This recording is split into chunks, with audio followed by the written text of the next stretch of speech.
everyone is talking about today. Big changes at the pump in just the last 24 hours. Since this time yesterday, drivers have seen the biggest one-day jump in gas prices since Hurricane Katrina back in 2005. Now, the average price for a gallon of regular gas in Georgia is $3.01. That's up 20 cents from the price we brought you yesterday. Premium is about $3.88 a gallon and diesel is $3.80 a gallon. Now, this spike follows U.S. and Israeli strikes on Iran and the closure of the Strait of Hormuz. Roughly 20 million barrels of oil pass through that strait a day. That's about 20% of the world's oil consumption.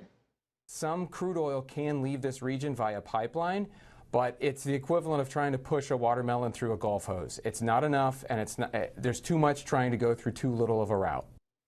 Well, economists are saying as long as this violence continues, gas prices will remain high, but you can cut that bill depending on where you fill up. According to Gas Buddy, drivers are reporting the lowest fuel prices in Metro Atlanta at the Quick Trip on Salem Road in Conyers. At last check, regular gas there was $2.47 a gallon.